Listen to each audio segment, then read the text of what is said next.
Hello everyone, welcome to nursing chronicles YouTube channel. आज की इस वीडियो में हम अपकमिंग नॉर्सेट एग्जाम के लिए मल्टीपल चॉइस क्वेश्चन को सॉल्व करेंगे। आज की सीरीज का फर्स्ट क्वेश्चन होगा हमारा आइडेंटिफाई द इमेज। आप यहाँ पर इमेज देख सकते हैं। आपको आइडेंटिफाई करना है कि इस इमेज का क्या नाम है। Option A liner cutter, option B punch biopsy, option C bone marrow needle, option D trocar. Right answer है हमारा यहाँ पर ऑप्शन ए लाइनर कटर। जो इमेज हमें दिया गया है वो है हमारा लाइनर कटर। चलिए जानते हैं लाइनर कटर क्या है और कहाँ पर यूज में आता है। Liner cutter is a surgical stippling instrument. जैसा कि यहाँ पर दिया गया है, यह एक सर्जिकल स्टेपलिंग इंस्ट्रूमेंट है और इसका यूज कहाँ पर करते हैं। एब्डोमिनल या फिर गैस्ट्रोइंटेस्टाइनल की सर्जरीज जो होती है उसके अंदर इसका यूज किया जाता है। यह दो एक्शन प्रोवाइड करता है एट द सेम टाइम। सबसे first cut tissue line. Liner cut मतलब कि स्ट्रेट लाइन के अंदर यह टिश्यूज को कट करता है और सेकंड अप्लाई करता है row of surgical staples on both side of the cut. जो हमने कट लगाया है उसको बोथ साइड से यह सर्जिकली स्टेपल कर सकते हैं इसके द्वारा। तो आप एक बार फिर से देख सकते हैं, यह जो इमेज दिया गया है वो है हमारा लाइनर कटर का। इसका यूज कहाँ पर करते हैं, एब्डोमिनल और जीआई सर्जरी के अंदर किया जाता है। क्वेश्चन होगा हमारा which needle is commonly used for epidural anaesthesia. Epidural anaesthesia देने के लिए कौन सी ऐसी निडल होती है जो कि कॉमनली यूज में ली जाती है। Option A Quincke needle, option B Tuohy needle, option C Crawford needle, option D Whitacre needle. Right answer है हमारा यहाँ पर option B Tuohy needle.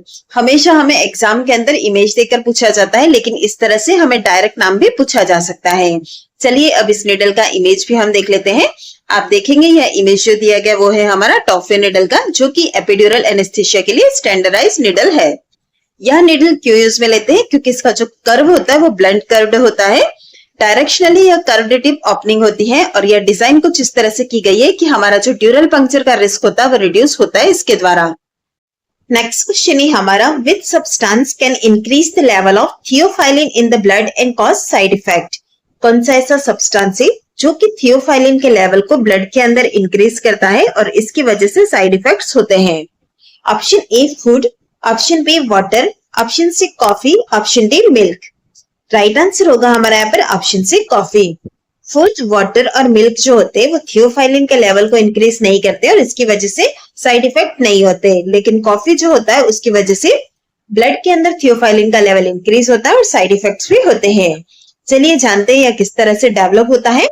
Coffee जो होती है उसके अंदर कैफीन कंटेंट होता है, जो कि क्या करता है, लीवर के अंदर थियोफाइलिन के मेटाबॉलिज्म को स्लो कर देता है, जिसकी वजह से क्या होगा, ब्लड के अंदर थियोफाइलिन का लेवल इंक्रीज हो जाएगा, जिसकी वजह से टॉक्सिसिटी का रिस्क रहता है।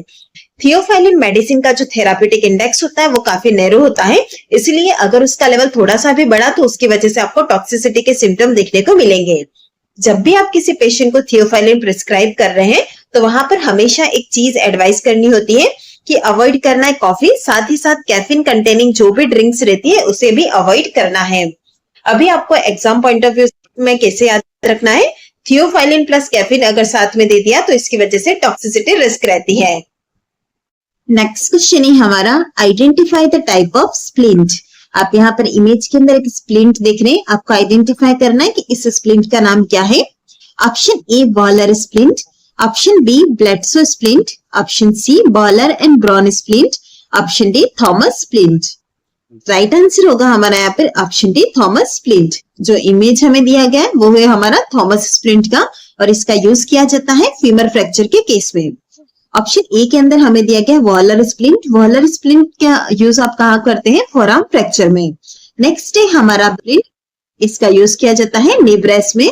ऑप्शन सी के अंदर दिया गया बॉलर एंड ब्रॉन स्प्लिंट, इसका यूज आप करते हैं लोअर लिम्ब फ्रैक्चर के अंदर।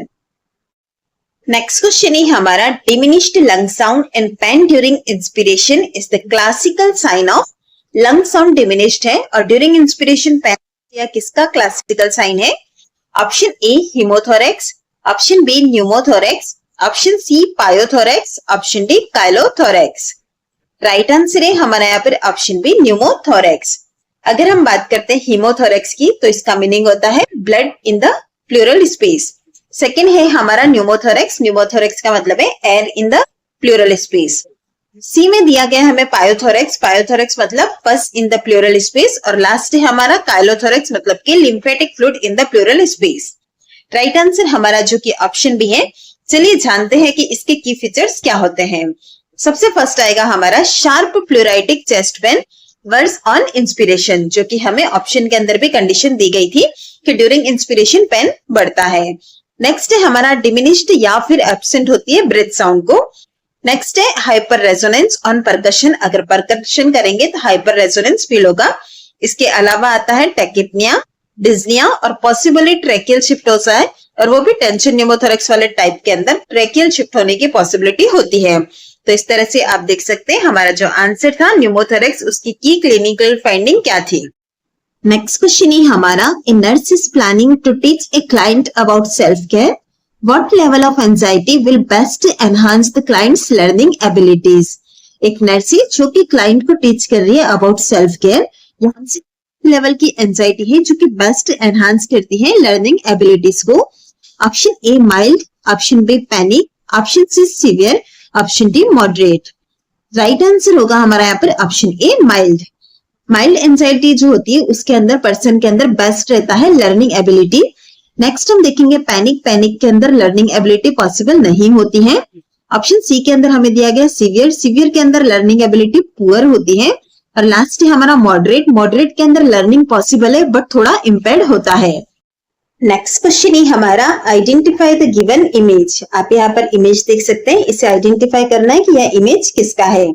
Option A CVP measurement, option B central venous catheter, option C peripherally inserted central catheter, option D dialysis catheter. Right answer है हमारा यहाँ पर option C peripherally inserted central catheter. चलिए पीआईसीसी के बारे में भी हम जान लेते हैं कि यह क्या होता है। पीआईसीसी का फुल फॉर्म है पेरिफेरली इंसर्टेड सेंट्रल कैथेटर। इसका यूज आपने आईसीयूज के अंदर देखा होगा। यह कैथेटर लॉन्ग होता है, साथ ही साथ थिन भी होता है। इसे इंसर्ट कहां पर किया जाता है? पेरिफेरल वेन के अंदर किया जाता है, जैसा कि इसके नाम के अंदर ही इंडिकेट है। पेरिफेरल वेन में से ज्यादातर अपर आर्म के अंदर बेसिलिक या फिर सिफेलिक वेन जो होती है वो यूज में ली जाती है। इस कैथेटर की जो टिप होती है वो ट्रैवल करते हैं, और इसका जो एंड होता है वो होता है superior vena cava near the heart होता है। नेक्स्ट क्वेश्चन है हमारा, the nurse would expect to include which of the following when planning the management of a client with Lyme disease. जब लाइम डिजीज वाले क्लाइंट का management कर रहे हैं तो उसकी प्लानिंग के अंदर क्या एज ए नर्स आप एक्सपेक्ट करेंगे कि इंक्लूड होना चाहिए। Option A complete bed rest for 6 to 8 weeks, option B tetracycline treatment, option C IV amphotericin B, option D restrict protein diet with limited fluids. Right answer है हमारे यहाँ पर option B tetracycline treatment. Option A की अगर हम बात करते हैं complete bed rest for 6 to 8 weeks, patient को रेस्ट की नीड होती है बट कंप्लीट बेड रेस्ट और वो भी 6 to 8 week के लॉन्ग ड्यूरेशन के लिए नहीं चाहिए होता है। टेट्रासाइक्लिन ट्रीटमेंट ऑप्शन बी हमारा राइट आंसर है। लाइम डिजीज के ट्रीटमेंट के अंदर टेट्रासाइक्लिन ग्रुप के ड्रग्स को यूज में लिया जाता है। ऑप्शन सी के अंदर हमें दिया गया IV amphotericin B. IV amphotericin B जो है हमारी एंटी फंगल ड्रग है और लाइम डिजीज बैक्टीरियल है ना कि फंगल, तो एम्फोटेरिसिन बी का यूज लाइम डिजीज के लिए होता है। ऑप्शन डी है हमारा restricted protein diet with limited fluid. Protein diet को रेस्ट्रिक्ट करने की रिक्वायरमेंट नहीं होती है, पेशेंट नॉर्मल डाइट जो होती है उसे ले सकता है। नेक्स्ट क्वेश्चन है हमारा, the initial treatment for a client with a liquid chemical burn injury is to. हमारे पास एक क्लाइंट है जिसे कि लिक्विड केमिकल बर्न इंजरी हुई हो, तो ऐसे क्लाइंट का इनिशियल ट्रीटमेंट क्या होगा। Option A irrigate the area with neutralising solutions, option B flush the exposed area large amounts of water, option C inject calcium chloride into the burned area, option D apply lanolin ointment to the area। Right answer है हमारा यहाँ पर option B flush the exposed area with large amount of water. चलिए इसका rational भी हम देख लेते हैं। सबसे फर्स्ट हमें दिया गया chemical burn injury. Chemical burn injury जो होती है हमारी वो नॉर्मल बर्न इंजरी से हीट बर्न इंजरी से डिफरेंट होती है। केमिकल बर्न के अंदर जो लिक्विड केमिकल होता है वो एसिड या एल्कलाई या कोई इंडस्ट्रियल केमिकल हो सकता है। जब भी हमारे पास ऐसी कंडीशन आती है कि केमिकल बर्न का केसेस है तो वहां पर एक्सपोज्ड एरिया को हमें लार्ज अमाउंट ऑफ वाटर के साथ में फ्लश करना होता है। एटलीस्ट 20 to 30 मिनट्स तक इसे फ्लश करना होता है। इससे क्या होगा, केमिकल रिमूव होगा और डीपर डैमेज जो है हमारी स्किन का वो हम प्रिवेंट कर सकते हैं।